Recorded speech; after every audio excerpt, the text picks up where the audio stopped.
义父，真是义父啊！他虽然双目已瞎，但大敌当前毫无惧色。金毛狮王威震天下，果然名不虚传呐。义父老了，义父老了很多。他双眼失明，行动不便，这10多年来独处荒岛，日子定是过得甚是艰辛。谢逊，只要你交出屠龙宝刀，本帮就饶你不死。屠龙宝刀换命一条。丐帮臭贼，屠龙刀在此，有本事便来取。胜！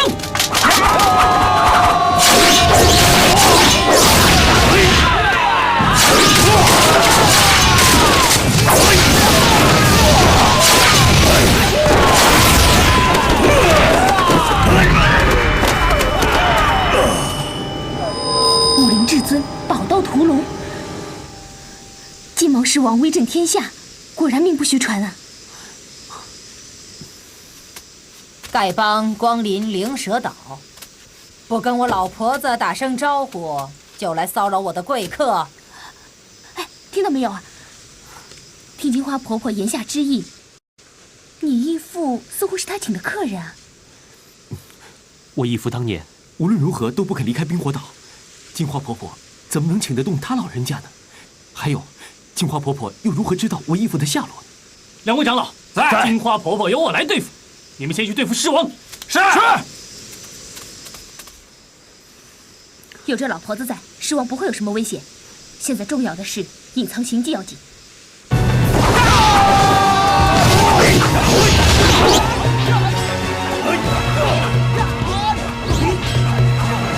狮王，2位长老用的不是打狗棒，实际上用的是阴山掌。金花婆婆，你站在那儿，明着不助谢逊，却以口头相助，你这是什么意思？呵呵，这位小哥看着眼生，难道也是丐帮中的长老吗？在下新入丐帮没多久，婆婆自然不识。在下姓陈，草字有亮。陈有亮，陈有亮，是没听说过。怪呀，怎么了？我看这金花婆婆好像无心帮你的义父。放心吧，我义父绝对应付得了。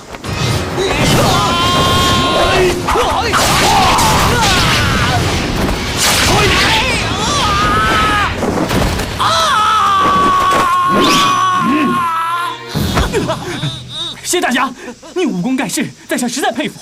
这位郑长老手臂已断，请你放他一马。放你个头！你这老小子跟我玩阴的，该死！谢大侠，你没看到郑长老痛苦哀嚎？他自找的，活该！好，郑长老已是废人，既然你不肯放过我，让我陈有亮就抵他一命。你说什么？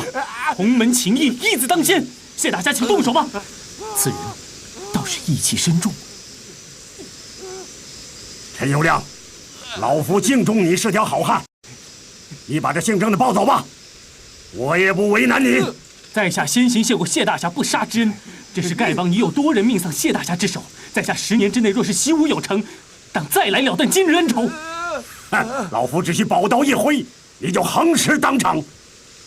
很好，在这凶险之时，居然还敢说出日后寻仇的话来。老夫若再活得10年，自当领教。好，丐帮擅闯贵岛，在此谢罪。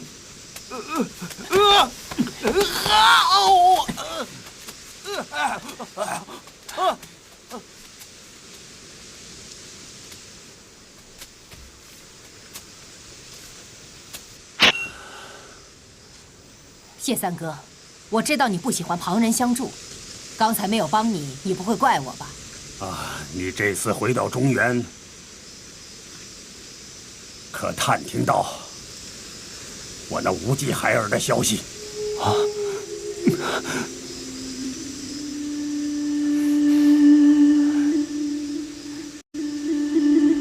你怎么不说话了？江湖上没有张无忌的消息。韩夫人，兄妹一场，你不要骗我这个瞎子。我那无忌孩儿当真还活在这个世上吗？谢公公，殷丫头，你婆婆说打听不到无忌的消息，是不是？是不是？谢公公，婆婆说的确实是实话。我们在中原一带真的没有张无忌的消息。那么你们打听到了什么？灵教又怎么样了？那些故人又怎么样了？不知道，江湖上的事我没去打听。我只是想查清楚杀死我丈夫的仇人，还有找峨眉派的灭绝老泥报那一箭之仇。其余的事儿，我老太婆从没有放在心上。好啊，韩夫人，你在冰火岛上是怎么答应我的？还记不记得？记得。你说张无忌夫妇为了不肯吐露我藏身所在，在武当山被人逼得双双自刎。无忌，我无忌孩儿成了没人照料的孤儿，流落江湖，到处被人欺凌，惨不堪言，是不是？不错。你还说无忌中了玄冥神掌，日夜苦受煎熬。你在蝴蝶谷中曾见到过他，要他去灵蛇岛，他执意不肯。你说是不是？不错。我若有一句假话，天诛地灭。殷丫头，你又是怎么说的？我说，当时我要求张无忌跟着我一起去灵蛇岛，他非但不听，还狠狠地在我手上咬了一口，齿痕犹在。我绝对没有半句话是欺骗你的。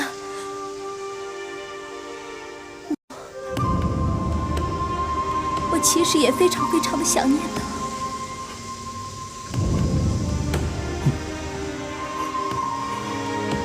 无忌，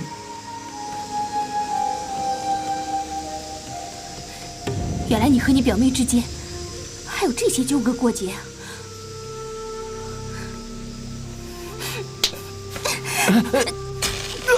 啊！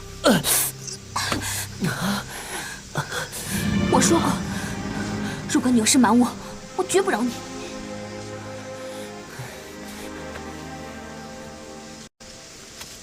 韩夫人，你知道我挂念着无忌孩儿。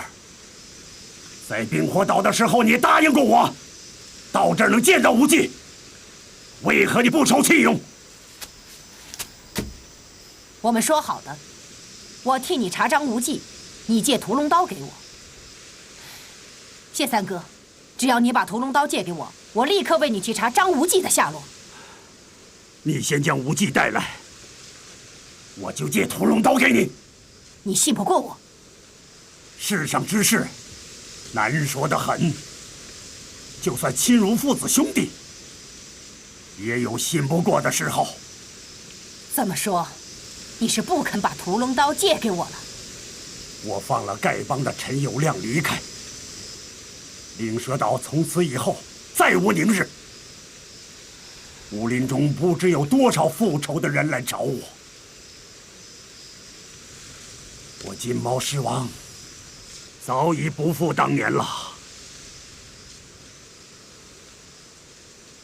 除了这把屠龙刀以外，再也无可依仗。韩夫人，谢逊眼睛虽瞎，心可没瞎。我再问您，我来灵蛇岛的事，没人知道，何以丐帮的人会知道？我正要好好的查个明白。你去查吧，反正你不肯为我寻找无忌，我谢逊唯有重出江湖，再闹他个天翻地覆！天翻地覆！天翻地覆！天翻地覆！谢三哥，我要去找义父。干什么？你没看到金花婆婆还在那儿？我不怕她。这不是怕不怕的问题。你想想，我觉得这岛上藏着许多诡异之事。你看，这丐帮怎么会知道来灵蛇岛？金花婆婆怎么知道你义父所在？又如何能找到冰火岛？这中间实在有许多不解之处。你要是出去将金花婆婆一掌打死，这倒不难。不过什么事情都不明白了。我没说要打死金花婆婆，只是我义父想我想的苦，我立刻要去见她。都分别10多年了，还差这1、2天吗？张公子，我跟你说，我们不仅要防着这个金花婆婆，我们还要防那个陈友谅。陈友谅，此人很重义气，倒是条汉子。你真的那么想？这陈友谅甘心带郑长老一死，真是难得。怎么了？我说错了？你的手还在流血，回船上，我帮你包扎。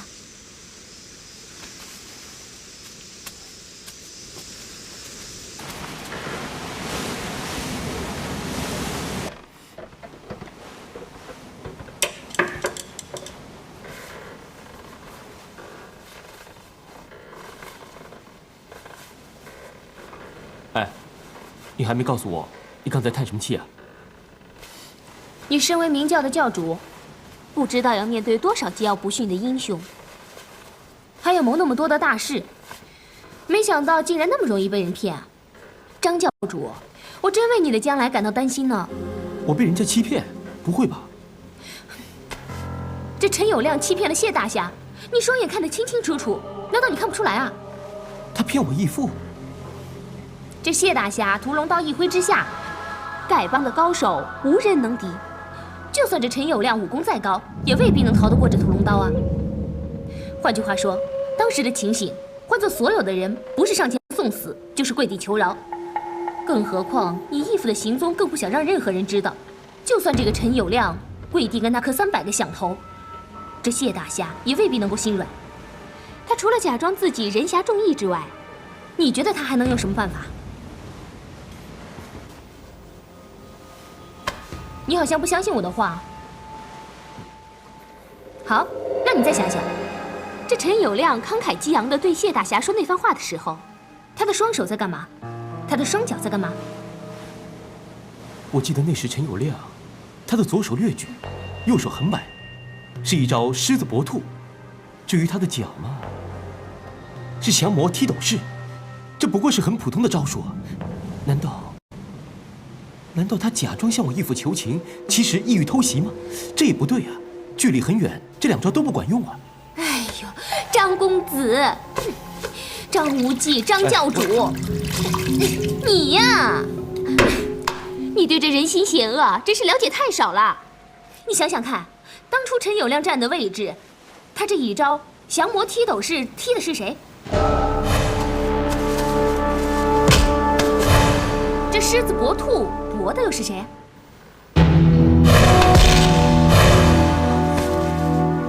这一脚踢的是躺在地上的郑长老，出手去抓的是珠儿啊。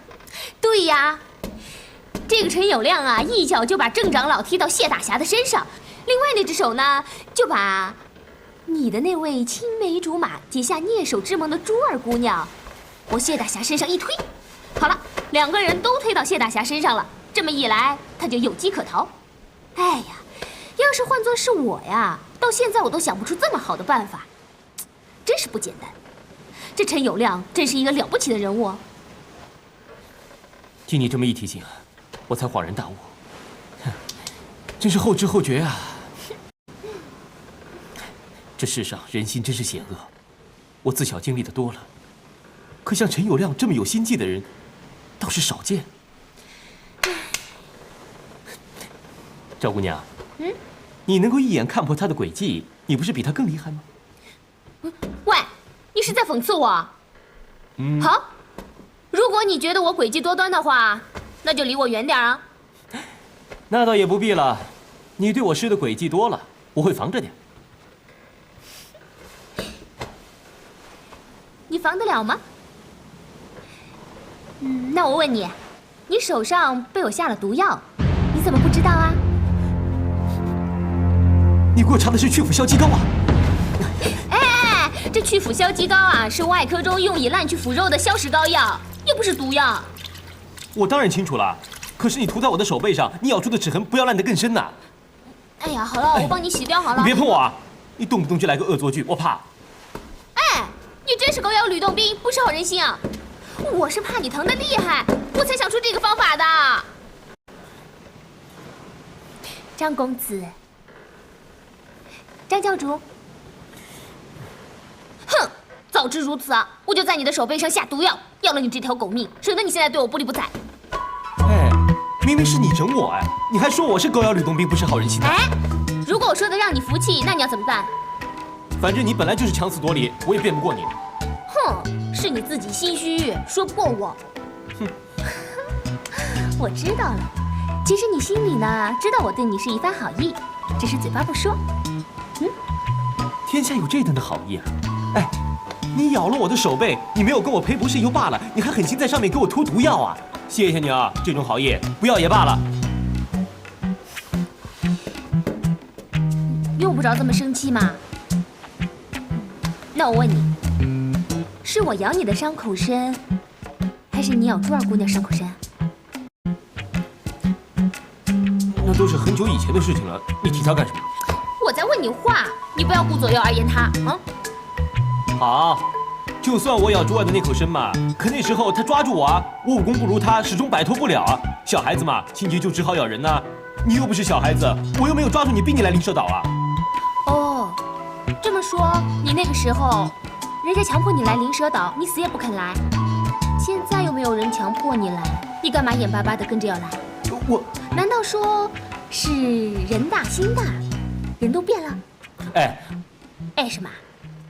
你说，是你叫我来的呀？是我叫你来，那你就来了。如果我不叫你来，你是不是就不来了？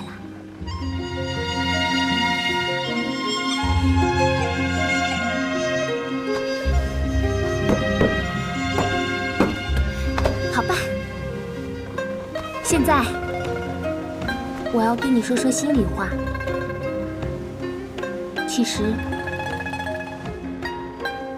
我知道你咬了珠儿姑娘一口很深，那时候珠儿姑娘她也记得很深。我听她说话的语气，我想这一辈子她都忘不了了。我咬你一口，也就是希望你这一辈子都忘不了我。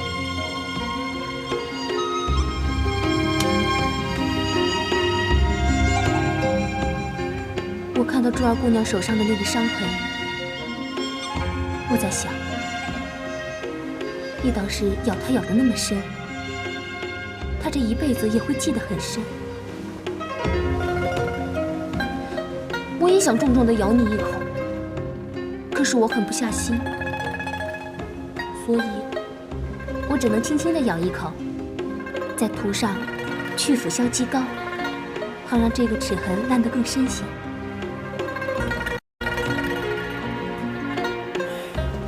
如果你怪我，那你就……我不怪你，你如此待我，我永远都不会忘记。哎，我听不大懂啊，什么叫做我这样如此待你？我怎么对你了？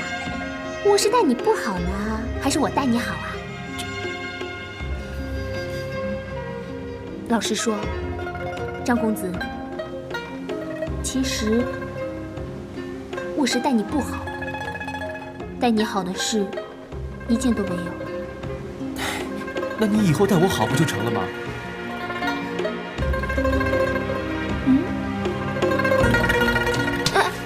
干嘛？我也要在你的手背上咬一口，让你一辈子都忘不了。不要不要！哎呀，不要啊！公，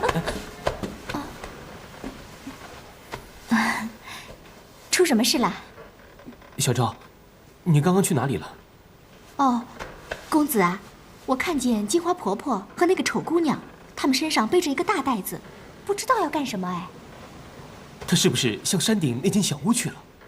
不是，他们二人一路向北，但又不向上山。他们好像在争辩些什么。金花婆婆好像很生气哎。我去看看，你们在这等着，人多容易被金花婆婆发现。哎，等等！天黑了，你还是把倚天剑带上吧。你留着吧。还是带上吧，要不然我会担心。你担心我什么？我不晓得，总觉得这个金花婆婆诡秘难测，而且那个陈友谅又诡计多端。我在想，你和义父都相隔10几年了，不晓得他还认不认你这个无忌孩儿。再说，这个岛号称灵蛇岛，说不定有什么毒物，你就带着吧。他肯把倚天剑借给我，可见他对我是真心的。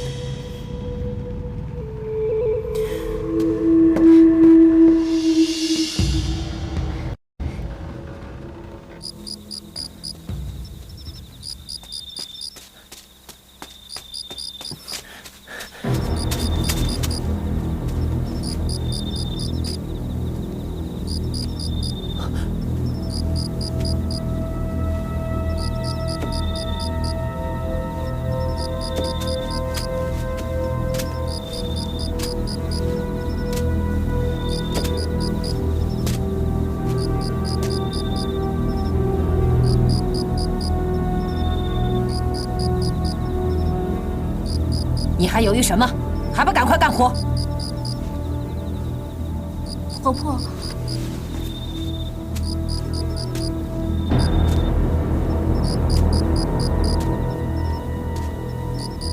他们在干什么？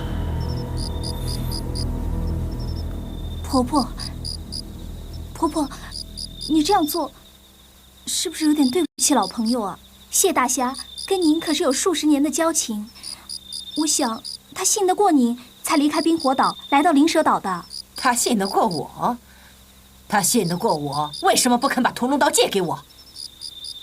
他离开冰火岛，只是为了来找他的义子，跟我有什么关系？可是，婆婆今夜您要夺宝刀的话，明刀明枪的交战，这样还不失为英雄行迹。做这样的事情，如果传出去的话，岂不为天下人耻笑？再说，那灭绝师太那个老尼姑，她已经死了，您夺屠龙刀又有什么用呢？谢逊跟你非亲非故，你为什么总是护着他说话？你倒是说个道理给婆婆听听啊！小丫头，你忘了当年是谁在你的父亲帐下救了你的小命？我怎么，现在羽毛丰满了，想飞了，是不是？不是的，婆婆，阿离绝不敢忘婆婆救我性命，传我武艺的大恩。可是谢大侠，谢大侠是他的义父啊。哦，说了半天，还是为了张无忌呀。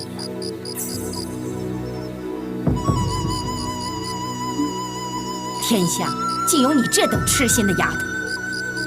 好吧，就算当年姓张的你小子肯来灵蛇岛，就算你们俩结成了夫妻，瞧你现在这个样子，能保证他一辈子就爱你一个人吗？远的不说，就说我们抓来的那个峨眉派的周芷若，还有他身边的2个小美女，要是那小子对他们俩动了心，你是杀了他们俩呢，还是先杀那小子？赵敏说的不错，金花婆婆的确已经知道我混在船上，只是她为什么不拆穿呢？阿丽呀，不是婆婆说你，你要是不练这千珠万毒手，原是个绝色的美人。可现在什么都晚了，你就认命，跟着婆婆我吧。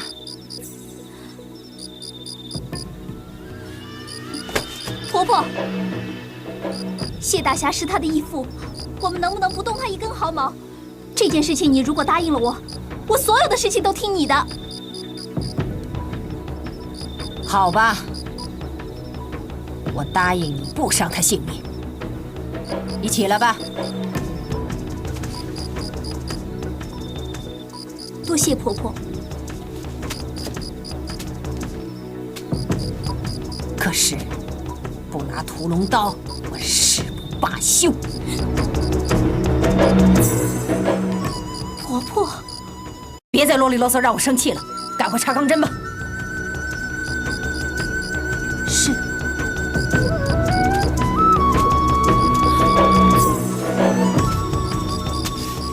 陈友谅果然被赵敏料中，此人果非善人。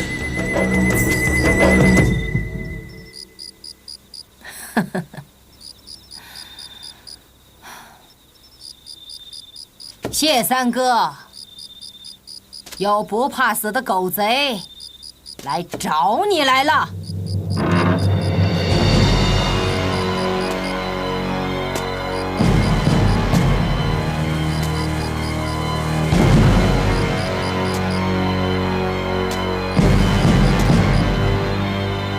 如是，既夺刀，定可掀起江湖争斗，武林风暴。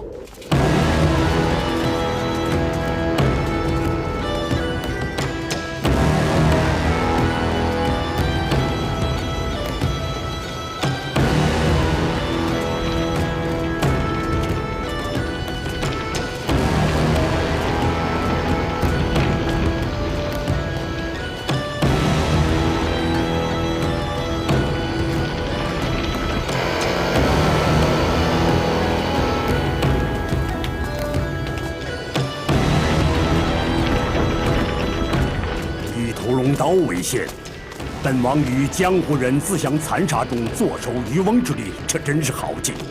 只是将能号令天下之宝刀拱手送给江湖人士，作为反元之利器，本王则是罪大莫及。成昆，何不以假刀用之？江湖中人个个狡猾如狐，奸诈如狼，以假刀定难以取信。再则，武林于自相残杀后，必定是元气大伤。在下以为，以王爷能力，要想取回屠龙刀，应是易如反掌。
姑娘，你功力尚浅，恐怕……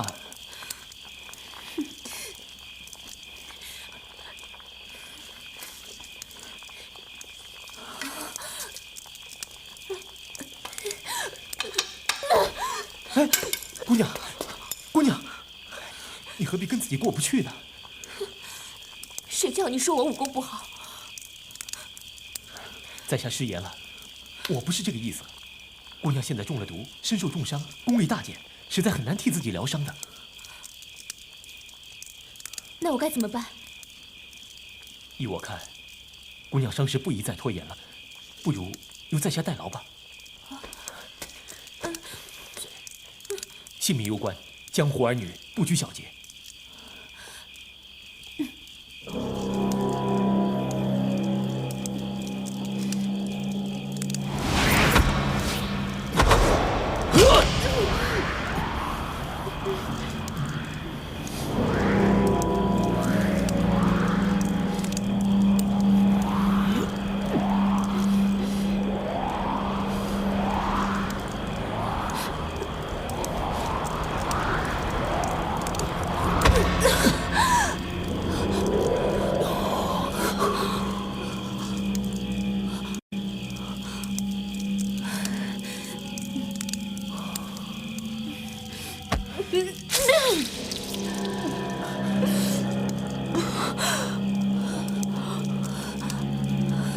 好点了吗？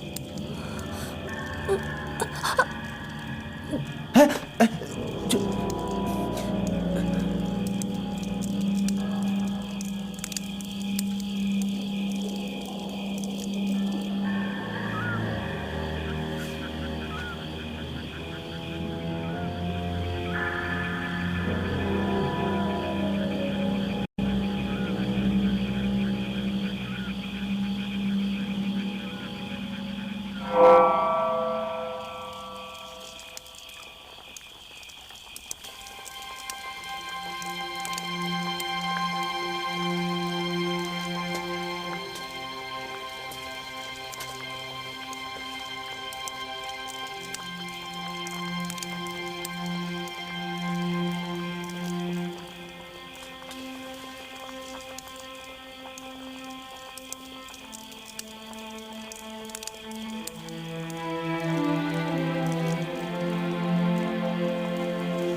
姑娘醒了，失利之处，情非得已。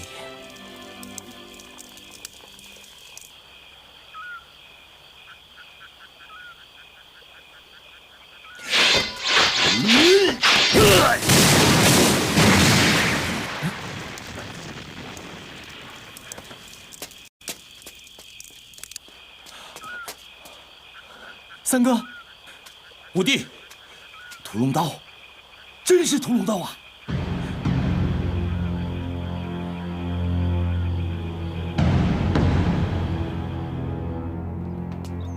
我要把屠龙刀带回武当。不好吧？这刀……我知道你要说什么，这屠龙刀不一定是那位姑娘的。再说，我们这次下山就是奉师命为这把刀而来。屠龙刀重现江湖，又是汝阳王的进贡之物。师父担忧汝阳王的毒计，目的是要引起武林争斗。如宝刀在武当的话，师父才能阻止这场浩劫。五弟，为了防止突变，我先带刀回武当，把刀交给师父，这样才能安心。至于你，我暂时先不走吧。那位姑娘的伤势还没有复原，现在对她离弃，并不是我的作风。好吧，你随后赶来，那我先走了。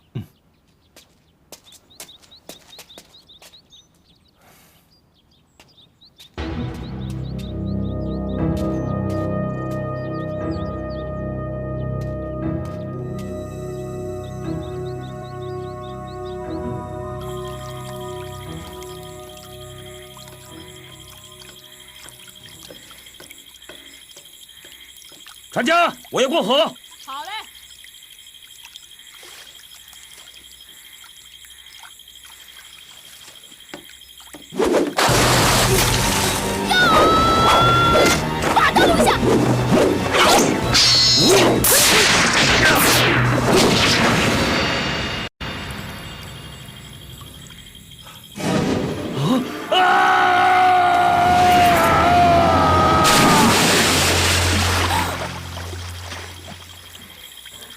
我原不想伤你，是你逼我。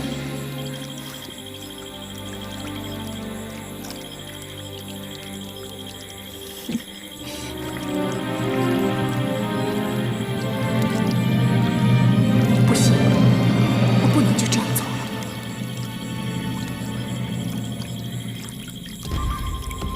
让翠山救我一命，我也还你一命了。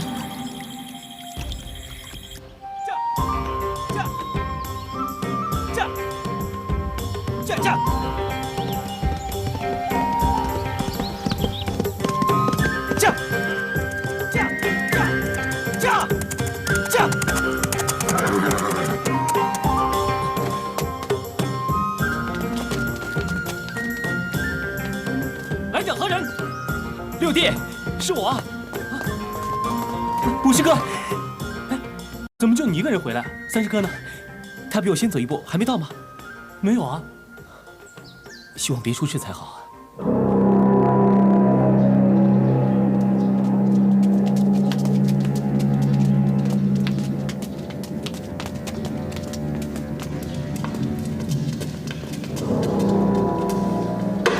你就是龙门镖局总镖头杜大锦？我就是。你有什么事？我姓殷，特来要你保趟镖。这趟镖非同小可，可是耽误不得。你放心，我龙门镖局开设20年来，金镖银镖、金银珠宝，就是再大的生意我也做过，可就是从来没有出现过差错。我就是冲着你龙门镖局的名声找上门的。 不过，这趟镖交给你，我有3个条件。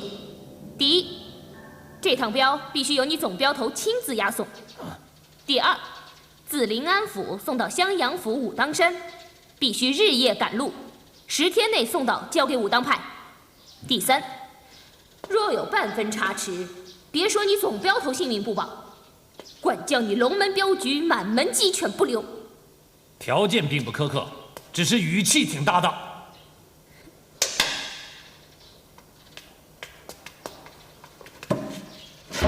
这是2000两黄金，是你保镖的费用。他身上有伤，不得耽误片刻。这趟镖你接还是不接？好，这趟镖我龙门镖局接下了。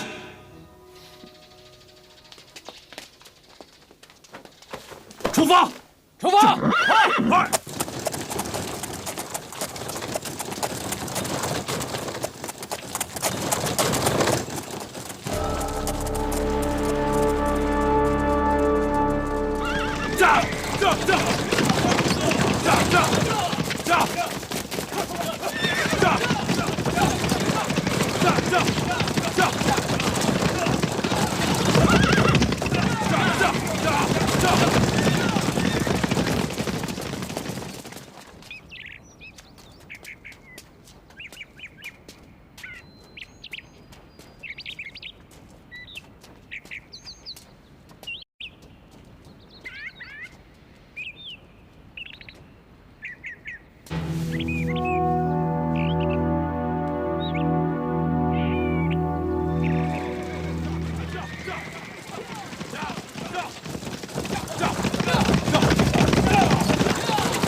已经到了武当山山脚了，日夜兼程，终于可以松口气了。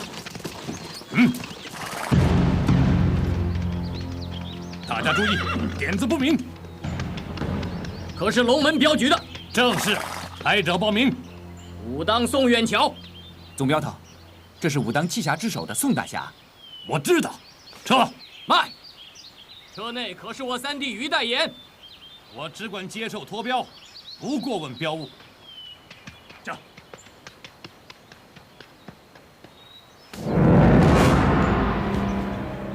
是三弟，大师兄。三弟可好？看样子伤势甚重，那万万耽误不得。杜总镖头护我三弟，宋远桥这里谢过。我三弟伤势甚重，我们可否接三弟回馆施救？我受托交人给武当派，哪有拒绝宋大侠的道理啊？宋远桥再次谢过。驾！驾！驾！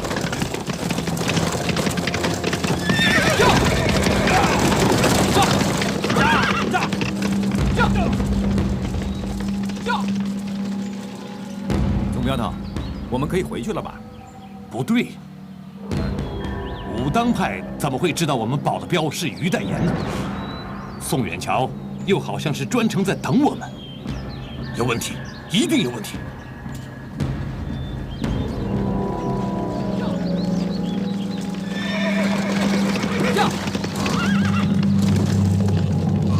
本以为要费番手脚，没想到杜大锦还真好蒙骗。陈坤，于代言给你了。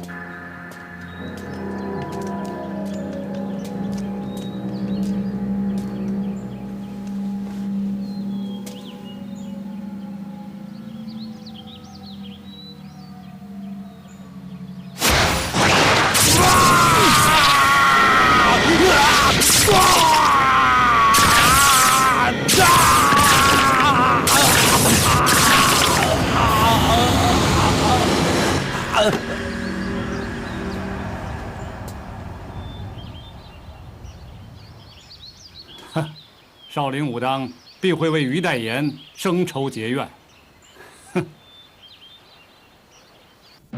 宋远桥，你有没有搞错？你看清楚，看仔细，他才是宋远桥。你齐弟，切莫冲动。他竟然把受伤的三哥交给了陌生人，是他害的三哥。退下！大师兄，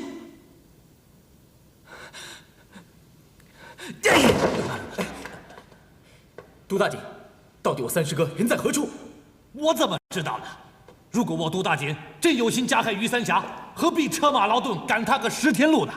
又何必来此自取其辱？我就是觉得不对劲，才上山求证。没想到你们不分青红皂白，劈头给我一顿。哼！七弟冲动，宋远桥在此致歉了。真是好心没好报。都总镖头可否告知，冒我之人是往哪个方向去了？西北方。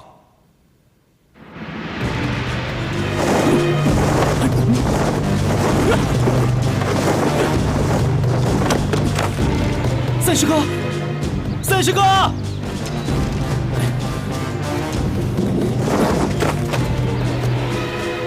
三师哥，三师哥，三师哥，三师哥，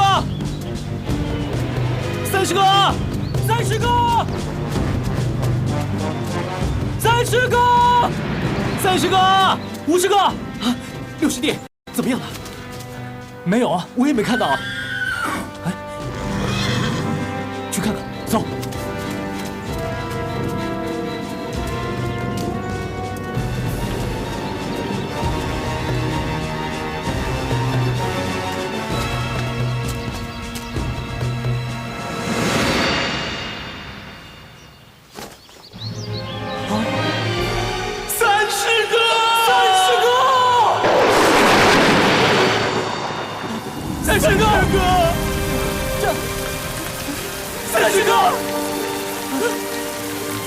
三师哥，三师哥，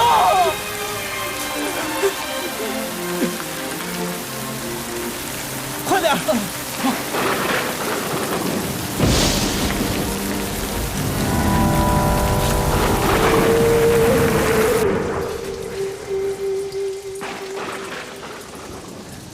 师傅，三师哥可有救啊？解开衣服。哎。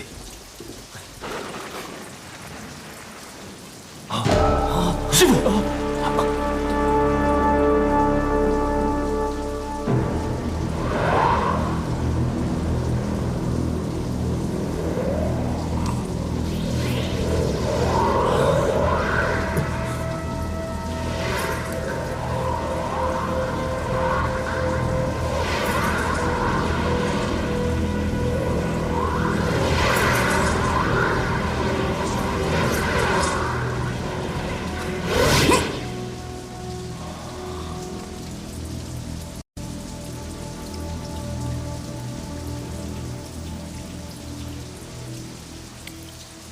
代言中毒针在先，断四肢于后。远瞧，白虎夺命丹。师傅，拿几颗呀？5颗。哎。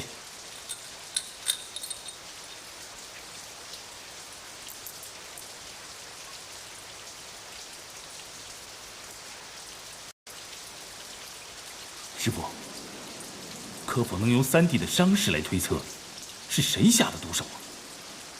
江湖用毒宵小之徒比比皆是，很难推测是何门派用毒针伤戴言。至于断他四肢筋骨，为师可断定是少林金刚指。武当少林从未交恶，他们怎会下此毒手啊？是啊，对了，巫师哥，你好像说过，三师哥带着屠龙刀早你一步回武当。是啊，我一直后悔自责。如果我跟三师哥同行，就不会发生这种事了。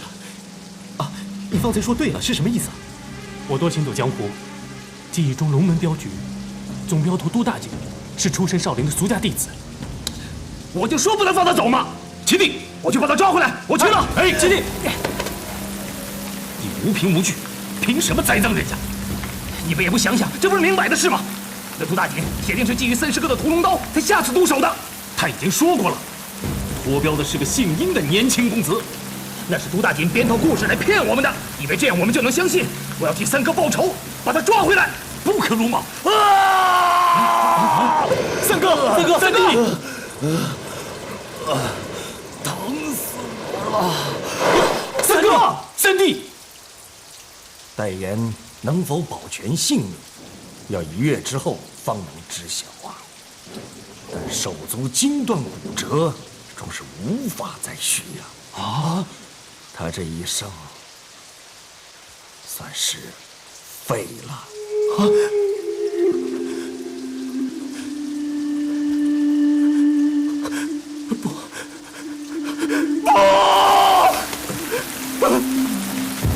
武帝，武师哥，武帝，武师哥，武师哥，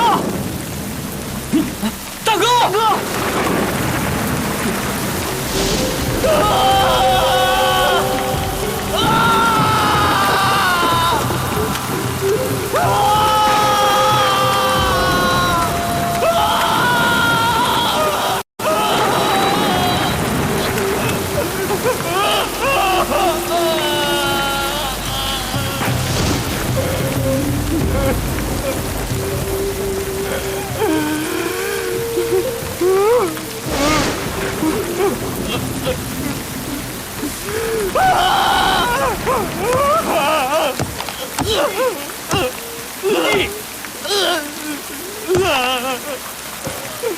武帝，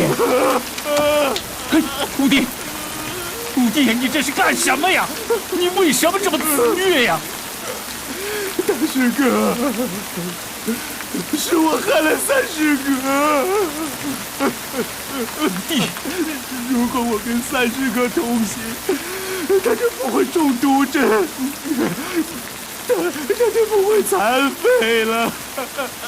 我害了三师哥，我是罪人。武帝，武帝呀！你打我，你骂我，你为什么一句责怪我的话都没有说过啊？武帝，你没有罪，是老天爷残害了你三师兄，也捉弄了我们武当啊！残废的应该是我，受苦的应该是我。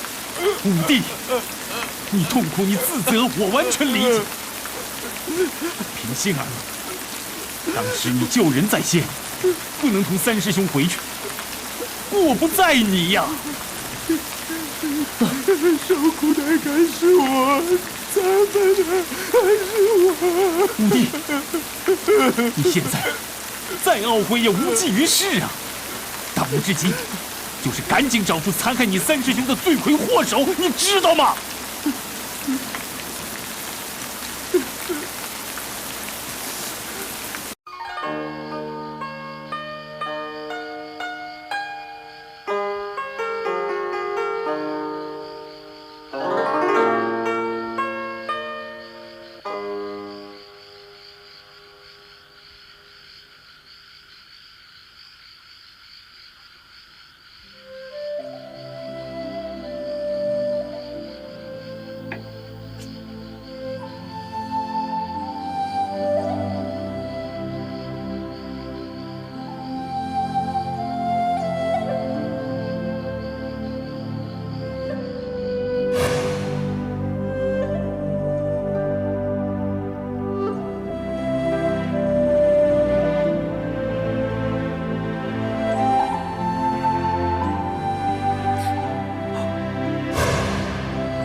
素素，爹，啊，听到你的琴声，我就知道你有心事。想不想和我聊一聊？没有啊，谁说我有心事啊？没有。没有。哼，那你为什么从临安回来以后，一直躲在船屋里，一步也不愿意离开呢？爹，女儿也有玩累了不想出门的时候啊。那我知道了，女儿是一天一天长大了，有很多不愿意让爹知道的小秘密，是不是啊？哼，素素啊，你要记住，不管你以后出什么事情，爹爹永远都是你的依靠，明白吗？哼，素素啊，自从你带回了屠龙刀，就是我天鹰教号令天下的时候到了。我打算发出武林帖，举办扬刀立威大会，昭告武林的同道。爹爹做主吧。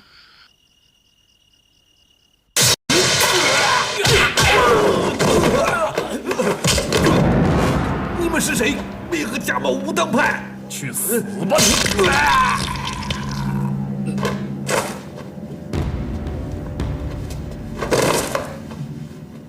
龙门镖局上下72口，无一活口。有了二老了，陈坤，能不能告诉我们，为什么这么做？若不以武当剑法灭都大锦满门，如何引得少林武当对立啊？先是断武当于代言4只筋骨，再是灭少林都大锦满门，一招接一招的栽赃。陈坤，我玄冥二老一向行事作为狠辣见长，没想到你比我们有过之而无不及呀，够阴毒！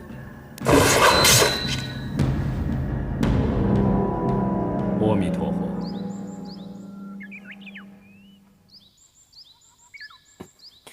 五弟，要想找出加害三弟的凶手，你有3个线索可循：一是找出都大景，第二是想办法查出屠龙刀落于何人之手，3是姓殷的年轻公子。大哥，我心里有谱，我会先去龙门镖局找出大景。三弟呀，遇事要沉着，有什么困难尽速通知我们。小弟知道。驾！驾！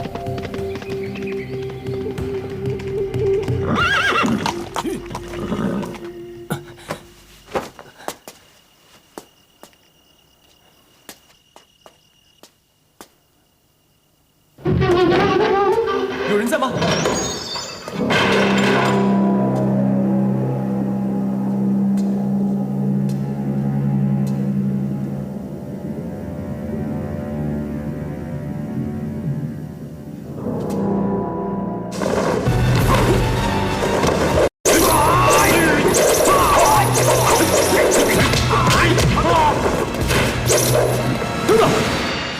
两位是谁？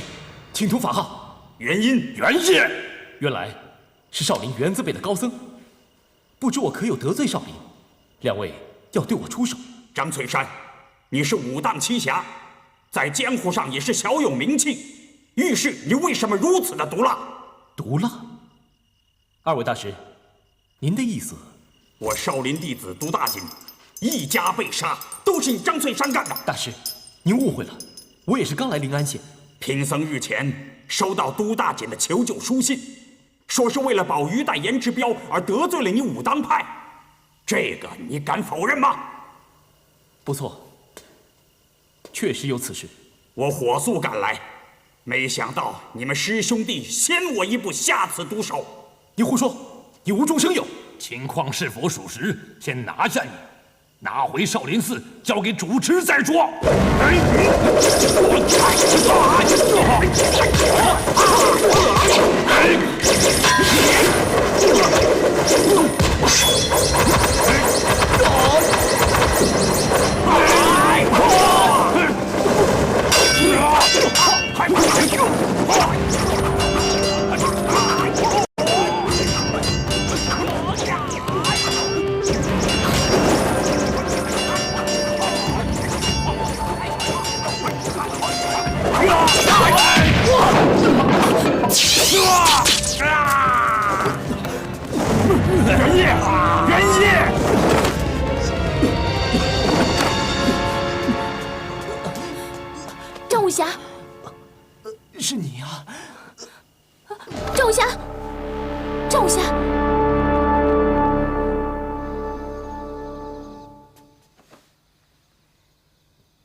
几天没吃东西，你该是肚子饿了吧？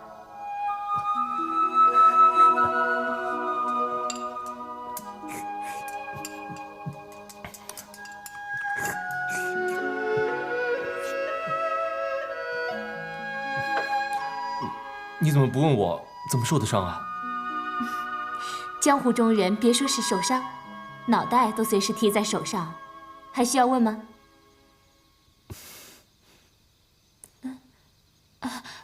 干嘛这样子看着我啊？是我说错了，还是我脸上有脏东西啊？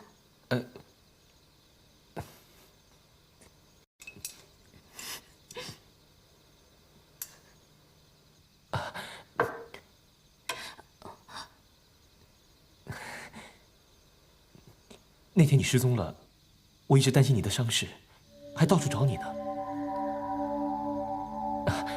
还有，我必须跟你道歉。道歉？虽然我不知道你从何得到屠龙宝刀，不过我三师哥从你手中带走了刀，却是不争的事实。于情于理，我都该替三师哥跟你致歉。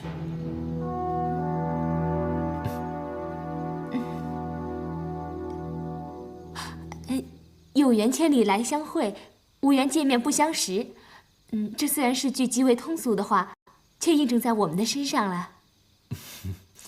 我救了你，你又救了我，只能说是一个缘字吧。还没请教过你的尊姓大名呢。我叫殷素素。你姓殷？是啊。有什么不对吗？妹妹，失陪一下。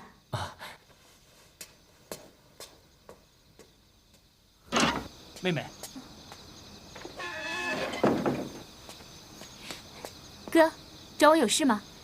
爹已经发出武林帖了。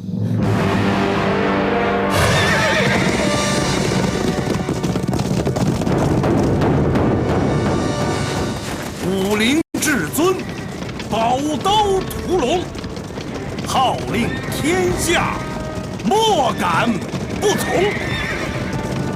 江湖流传100年的名言：凡能得屠龙宝刀者，即可号令天下，荣登武林至尊宝位。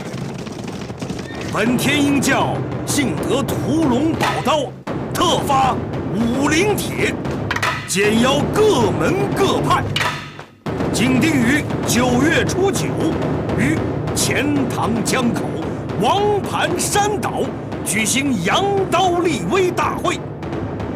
屠龙宝刀100年难得一现，此等武林盛事，失之交臂，终身遗憾。天鹰教教主白眉鹰王殷天正特函简请。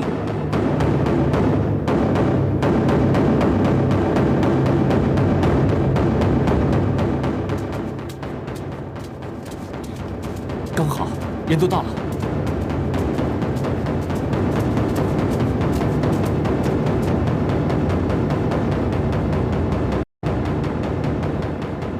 素素姑娘，一路上没听你开口，莫非你有心事啊？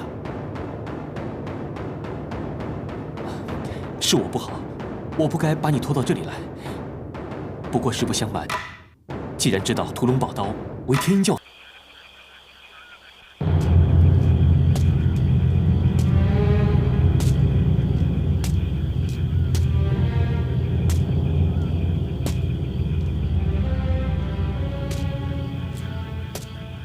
谢三哥，你对故人处处防备，对外人却十分的轻信呢。明枪易躲，暗箭难防，所以我谢逊一生吃的都是自己人的亏。白天你放走的陈友谅，这会儿又来找你来了。陈友谅，他又来干什么？白天你饶他性命之时，你可知道他手上脚下摆的都是什么招式？我是个瞎子，什么都看不到了吗？他双手摆的是狮子搏兔，脚下却是降魔踢斗士。我谢逊被人欺骗，已经不是第一次了。如此小辈在江湖上，要多少有多少，我多杀一个少杀一个，又有何分别？潘夫人，你我也算是好朋友，为什么当时你不说，反而现在告诉我，你是存心想气我，是不是？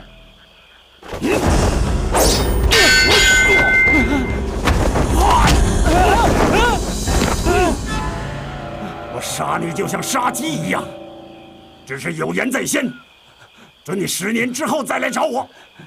从今天开始，不要让我在岛上碰见你，否则便取你狗命！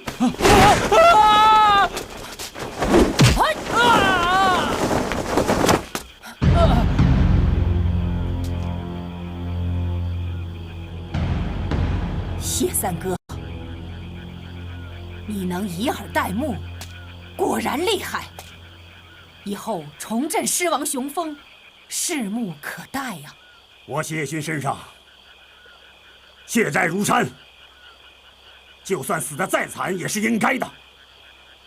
还说什么纵横江湖？明教护教法王，杀几个人又算什么？谢三哥，你还记得4大法王紫、白、金、青这4个名号吗？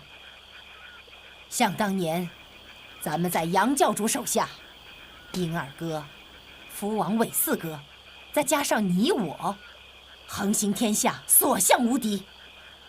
都是旧事了，还提它干什么？大家都老了。谢三哥，我老眼还未花，难道看不出来你的武功比20年前可大有长进？你何必谦虚呢？三哥，咱们在这个世上也没有多少好日子可活了。依我说，明教4大法王联手江湖，再轰轰烈烈的干上一番事业。殷二哥和韦四弟说不定已经不在世上了，尤其是韦四弟，寒毒难除，只怕已经不在人间了。这下你可错了，白眉鹰王和青翼蝠王现在都在光明顶呢。他们在光明顶？为什么？因为6大门派联手围攻光明顶。什么？谢三哥，你还是关心明教啊？废话！生是明教人，死亦明教鬼。你笑什么？韩夫人，你想拿话来骗我的屠龙宝刀？你……今天我问你，明教怎么样了？我们的老朋友又怎么样了？你说你不知道，你说你没打听江湖上的事，那现在又怎么样？我承认，白天我没跟你说实话。现在我老实说，这个阿离就是殷二哥的亲孙女，因为他得罪了父亲殷野王，他父亲要杀他，是我救了他。阿离，是不是？谢公公，阿离不敢骗您，是真的。如果是阿离的话，你总该信了吧？我信。阿离，好好把6大门派怎么围攻光明顶的事，跟谢大侠说一说。当时我被峨眉老尼姑挟持前往一县峡，和少林武当、华山崆峒、昆仑5大派合并，途中被韦福王绑走。韦福王没吸你的血吗？没有，他宁愿自己寒冻，都放走了我。韦福王的个性一点都没改，一直是面恶心善。结果呢？光明顶又怎么样？我们的老朋友又怎么样？结果，说呀！结果我途中遇到了婆婆，所以后面的事我全然不知了。阿离，白眉鹰王和青翼蝠王真的去了光明顶，是不是？据我所知，是的。韩夫人，那你就真的不对了。当年你下嫁银叶先生，和众兄弟不和，但本教有难，你怎么能袖手旁观？我去不到屠龙刀，终归是峨眉派灭绝师太的手下败将。我就是去了光明顶，也无面目再跟他动手，所以还是不去为好。六大派围攻光明顶，非同小可呀！明教兴衰存亡，早跟我老婆子没有半点关系。私事事小，护教事大。韩夫人呐，你未免胸襟太狭窄了吧？当年我破门出教之时，立誓和明教断绝一切关系，就是因为这样，胡金牛才把我当成外人，不肯为银叶先生疗毒。胡金牛是被我逼死的，紫山龙王早已犯了明教的大戒，我跟明教已经恩断义绝。紫山龙王，金花婆婆竟然是本教四大法王之首的紫山龙王。你说借我的屠龙宝刀，说是对付峨眉派，实则是去对付杨逍、范瑶。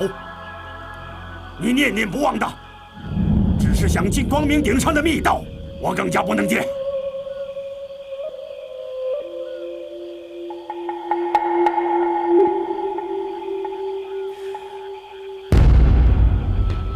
有一件事，我一直耿耿于怀。为什么你会得知我隐居在冰火岛？事到如今，我也不需再瞒你了。先前我遇到了一个名叫武烈的人，也是老天帮我，让我听到了他和女儿的对话，给我发现了破绽。在我的威逼之下，他说出了真相。这个姓武的见过我的无忌孩儿，是不是？是他设计欺骗我的孩儿，探听到了我的秘密。谢三哥，当年你我的武功高下如何？四大法王各有所长。如今你没了一对招子，再跟我老婆子比试呢？我有屠龙宝刀在手，抵得过一对眼睛。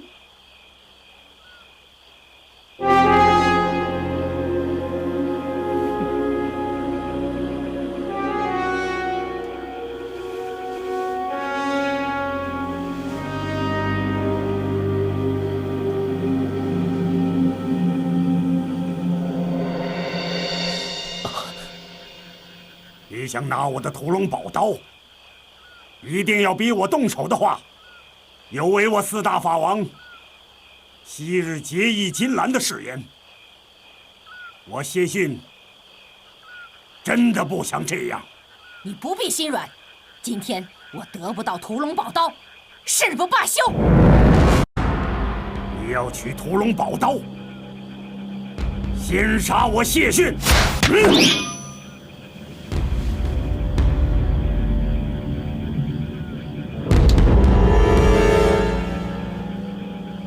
韩夫人，你的名字叫紫山龙王，犯了此刀的忌讳，与我一战，与你不利。说不定我这杀师杖先杀了你这瞎眼狮子！看招！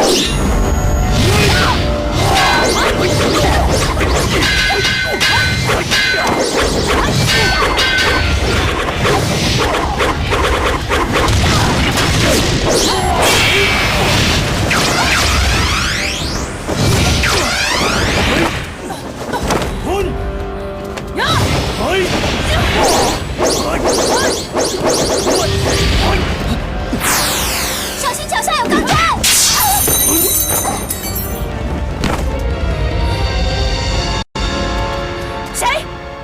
谁干扰了老婆子的大事？赶快现身出来！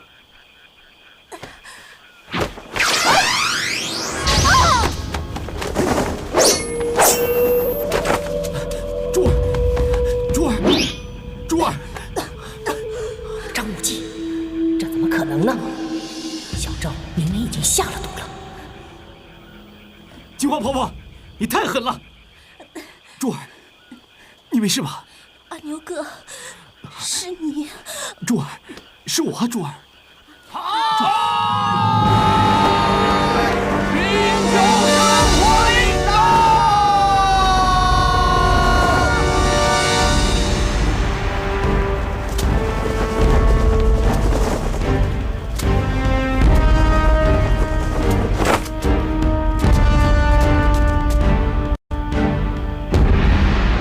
你们是何等高人？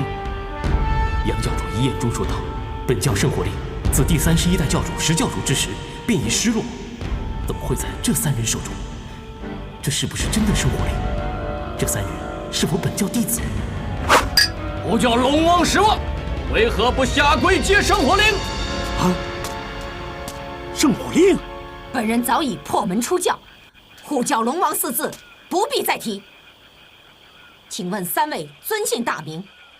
这圣火令是真是假？从何而来？你既已破门出教，就不要再多问了。当日杨教主在世，也对我礼敬3分。你在明教是什么身份？敢对我大呼小叫？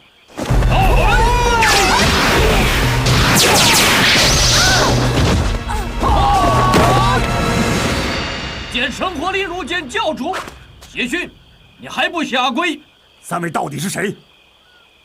若是本教弟子，谢逊该当相识；若非本教弟子，圣火令与3位有什么关系？明教源于何土？缘起波斯。然也，然也。我乃波斯明教总教辉月使，另外2位是妙风使、流云使。我等奉总教主之命，特从波斯来到中土。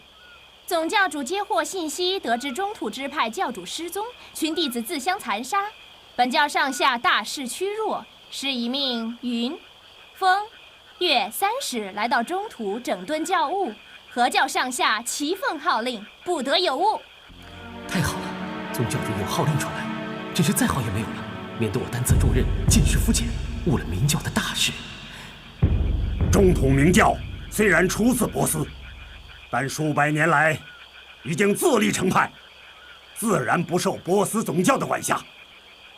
3位远道前来中土，谢逊只敢欢迎，但要我跪迎的话，从何说起？这是中土明教圣火令，前任信使教主不孝，失落在外，今由我等取回。自古见圣火令如见教主，谢逊还不听令？就算我相信孙家所言，但不知你有何吩咐？狮王以本教教规，入教后不能叛教。此人自称破门出教，为本教叛徒，把他脑袋割下了。要我杀了紫山龙王？说得对。不可能的！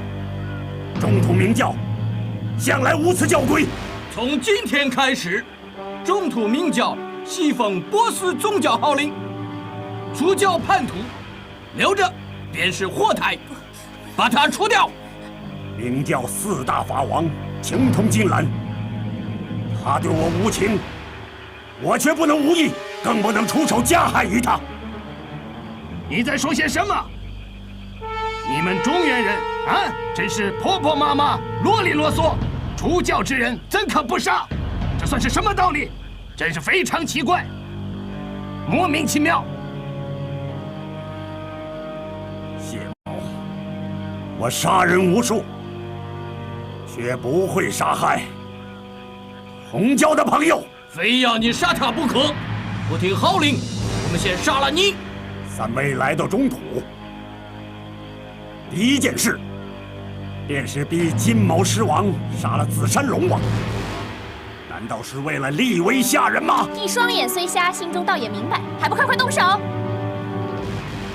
我金毛狮王光明磊落，别说不杀自己的同教朋友，就算他和我有深仇大恨，既被你们擒住，并已无力抗拒，谢某岂能趁人之危白刃相加？剑圣火令如见教主，你胆敢叛教吗？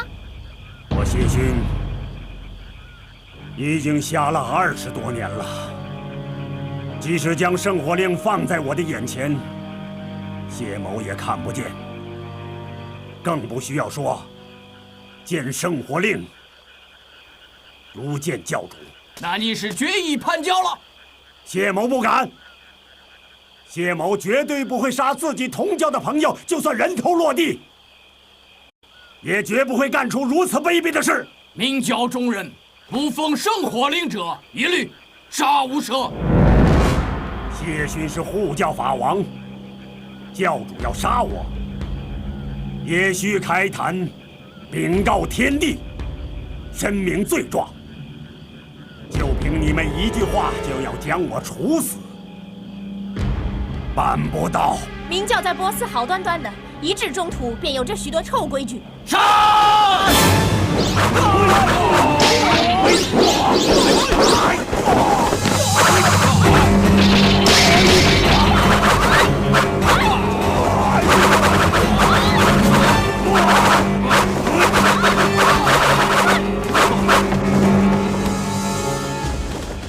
好诡异的武功啊！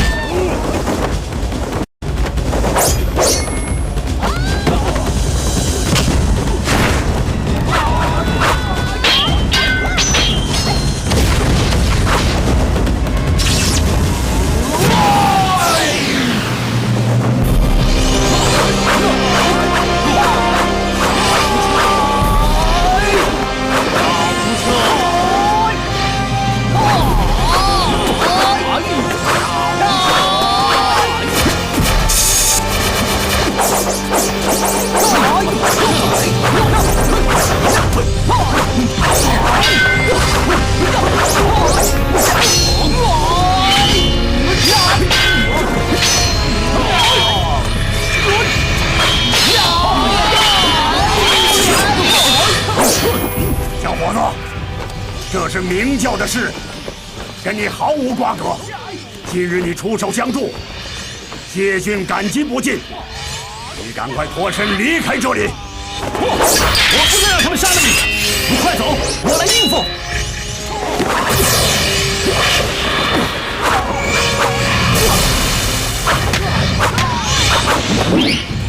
少侠，接招！谢大侠，这波斯三使武功虽奇，在下要脱身却也不难。谢大侠，请你先行暂避，在下事了之后，自当奉还宝刀。小伙子，你叫什么名字？我不行，万万不能相认，否则义父爱己之身，势必要和波斯三使拼个你死我活。你怎么不说话？在下姓曾，名阿牛。谢大侠还不远走，难道是信不过在下，怕我吞没你这口宝刀不成？嘿，你不必言语相激。我谢逊以垂暮之年，能结交你这位朋友，实在是平生快事。我要以七伤拳打那个女子了。我一发劲，你就撒手丢了屠龙刀。不行，我一松手，慧月氏定会被义父打死。明教实在没有必要和波斯总教结下深怨。准备好了没有？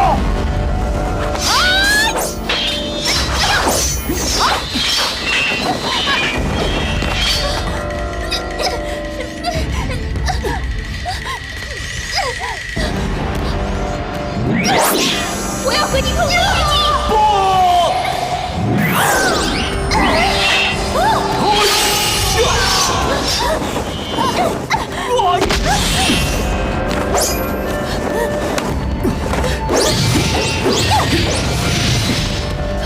把圣火令给我！哎，给！别吹了，还不快走！谢大家。这波斯风云三使武功诡异，眼前只有暂避其锋。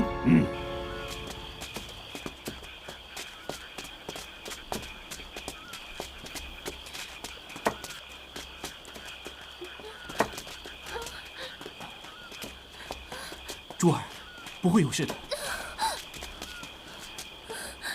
我带他去前面疗伤。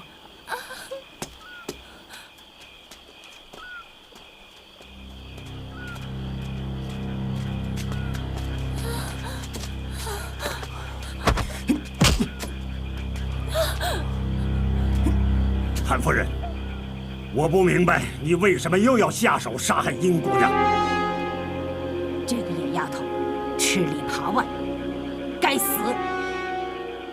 你还在记恨殷丫头警告我刚真的事？我不允许任何人背叛我。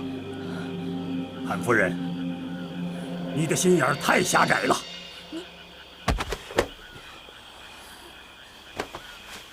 金花婆婆，经过这场生死大难，你难道还不能尽其前嫌吗？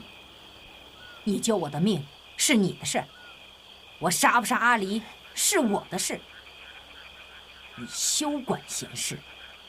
有我在这里，我容不得你随便伤人。你这臭小子，今天你管的闲事还少吗？未必都是闲事。这波斯风云三使马上就要来了，你还不快走？找到了，找到圣火灵了，找到了。女人心海底针，真是搞不清楚。好痛！刚才你那招天地同寿还是受伤了，伤得重不重啊？没时间了，快到船上去！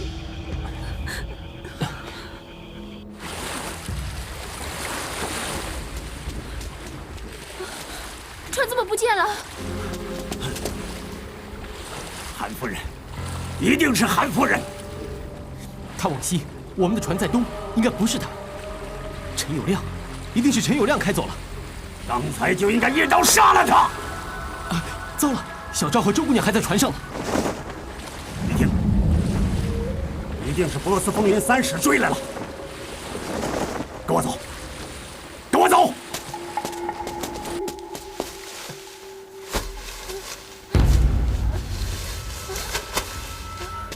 也许我的眼睛看不见了，所以我的防备之心比别人强一些。一到灵蛇岛，就先找个可以藏身躲人的地方。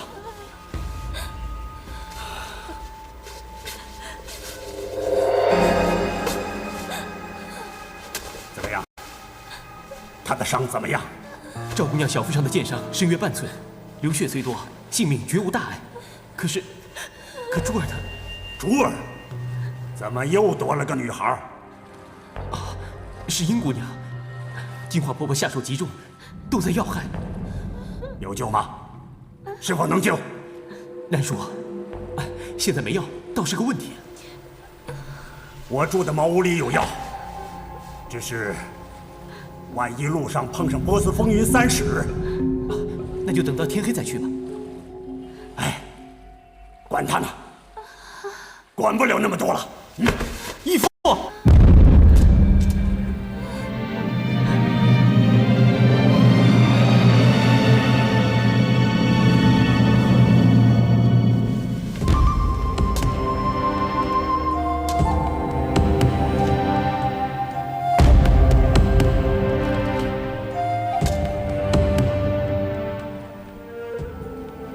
你刚才叫我什么？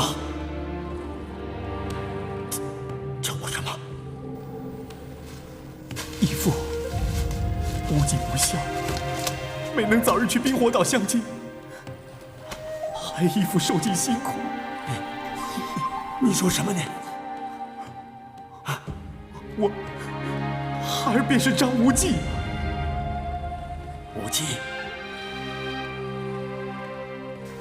你真是无忌？是我啊，义父。无忌。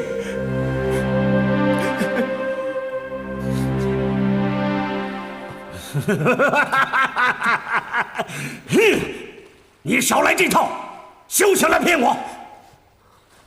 你多办事，韩夫人的人，一起来骗我的屠龙刀。是真的，义父，我是无忌呀！不用骗我，无忌已经中了玄冥神杖，说不定已经全学之道在凝神，意在立先方制胜。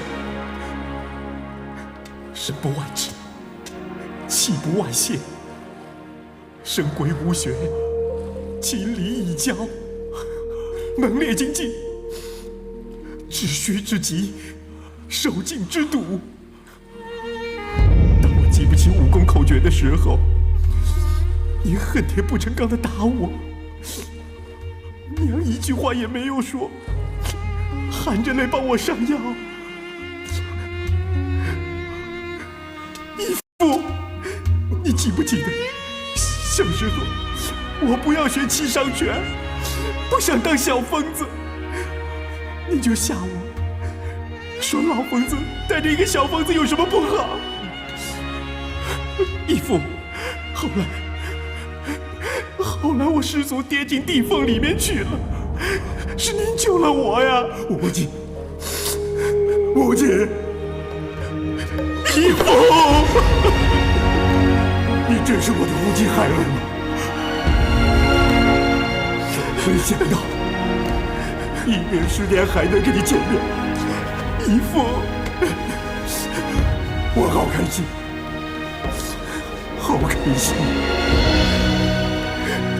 请原谅无忌，没能马上跟您相认。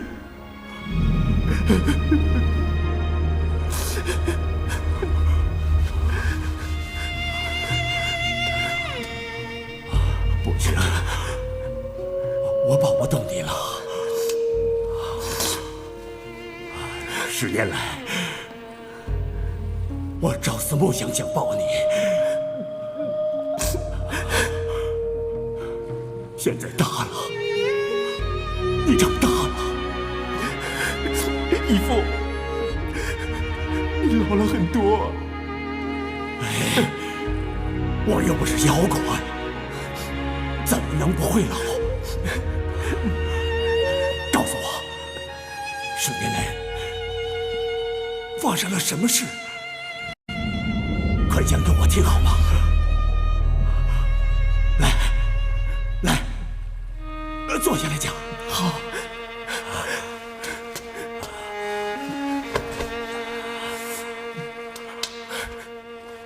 义父，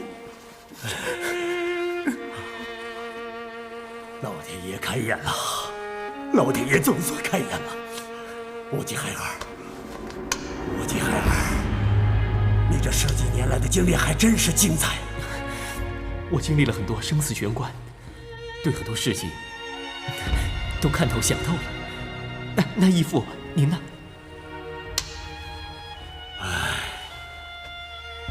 这个瞎了眼的老瞎子，会有什么好日子过？那屠龙刀的秘密，您参透了吗？可能我太笨了，这屠龙刀的秘密，我怎么也摸不透。对了，你学会了乾坤大挪移，又帮我明教推了6大门派。光明左右使没准你当教主吗？赵姑娘，怎么了？疼得很厉害吗？好疼，疼死我了！我从小到大，别说是受伤，我连病都没生过。我好想爹，我想家，我想我爹呵护我、照顾我，你知不知道？对不起啊，真的对不起。你干嘛要跟我对不起啊？你受伤是为了救我。哎呀，别扯了，赶快去拿药吧。哎，赵姑娘，我借你倚天剑一用。倚天剑，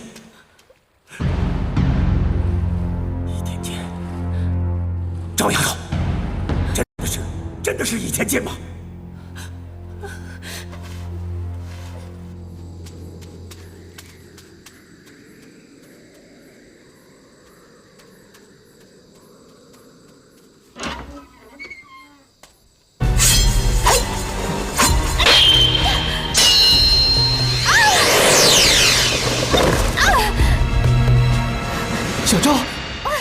小昭，公子，哎，你告诉我怎么回事？你怎么会在这里啊？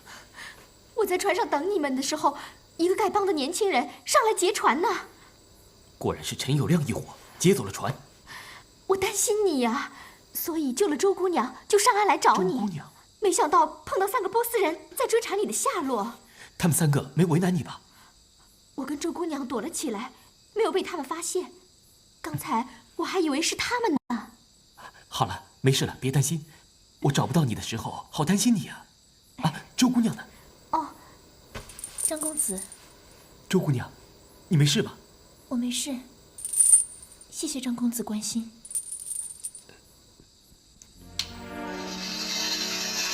是倚天剑，倚天剑和屠龙刀都在灵蛇岛了。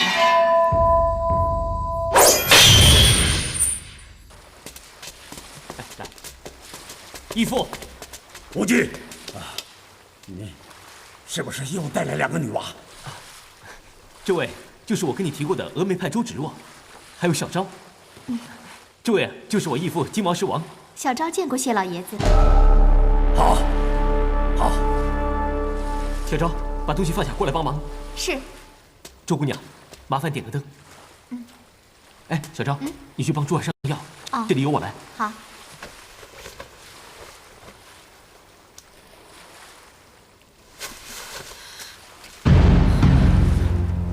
魔女，周姑娘，你要做什么？你不要管我！他害死了我师父，我要杀了他！哎，灭绝师太的死因，大家有目共睹。你不要迁怒赵姑娘。可是要不是他囚禁我们，师父也不会死。我现在受伤了，我打不过你。不过你要动手，我照样奉陪。来呀！不行，你真要杀他报师仇，就先杀了我吧。你，哎，我来说句公道话吧。现在大家被困在灵蛇岛，波斯风云3使又在虎视眈眈。明天是生是死都很难预料，希望大家先把过去的恩怨摆下，一条心，同舟共济，共度难关才是。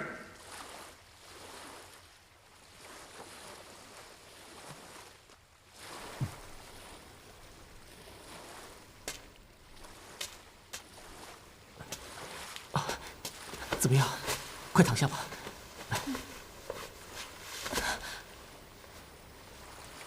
刚才你是真心的吗？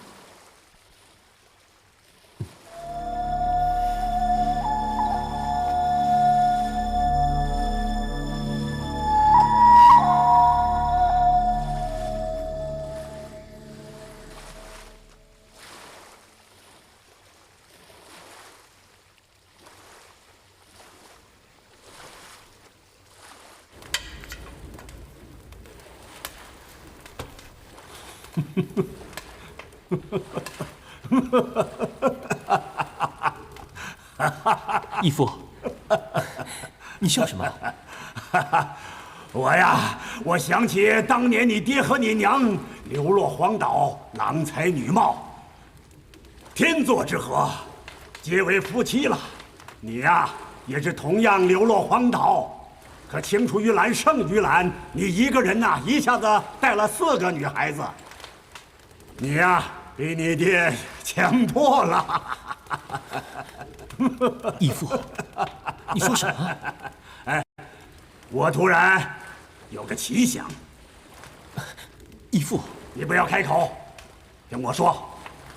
啊，丫头们，我知道你们大家都喜欢我无忌孩儿，对不对？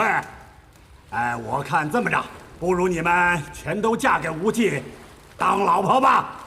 啊！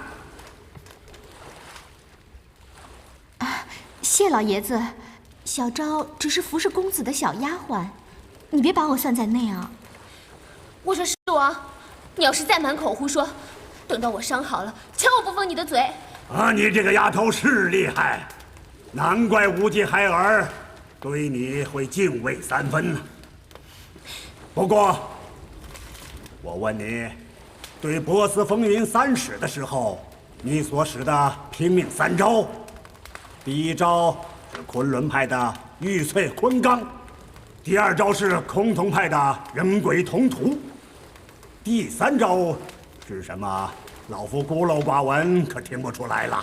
金毛狮王果然是名震天下，虽然双目不能视物，但是却能听出我所使的绝招，果真是名不虚传呐。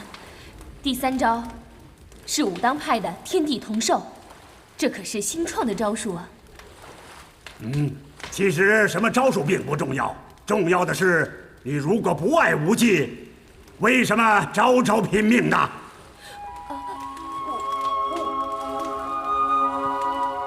我说到你丫头的心坎里去了吧？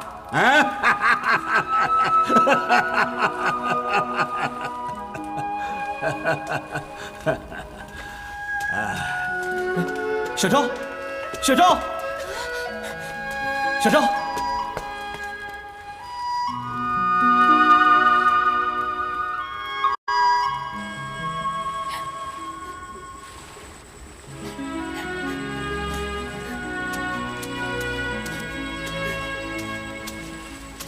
小昭，小昭，小昭，公子，小昭，你知道我不太会说话，你别哭了嘛，啊？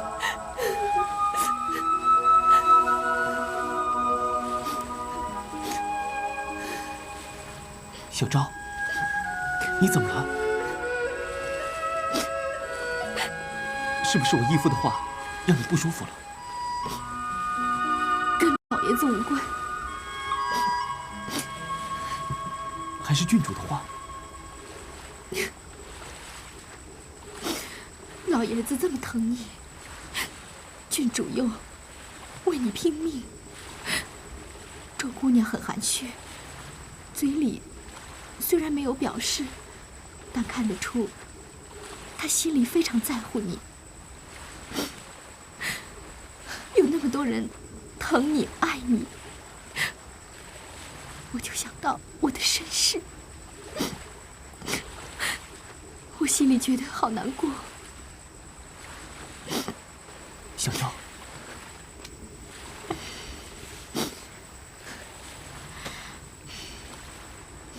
我一出世，我娘就把我寄养在一户农家，1年才来看我2次。我从小就没有尝到过亲情的温暖，长大后懂事了，娘也不肯认我，要我。小昭，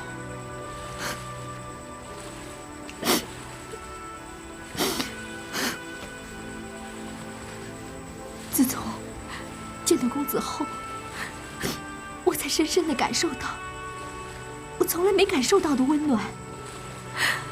在公子面前，我不敢有任何奢求，我只希望我这辈子能在你身边当你的丫鬟。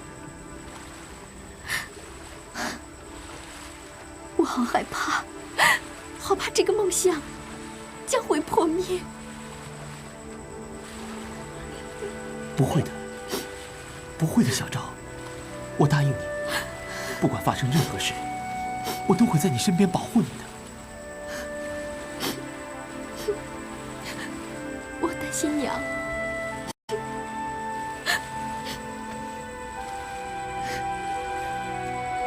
记得不会跟我提过，你爹娘被土匪杀了。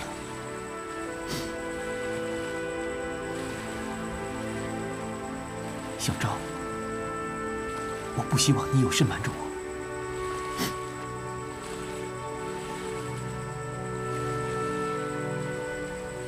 他们来了，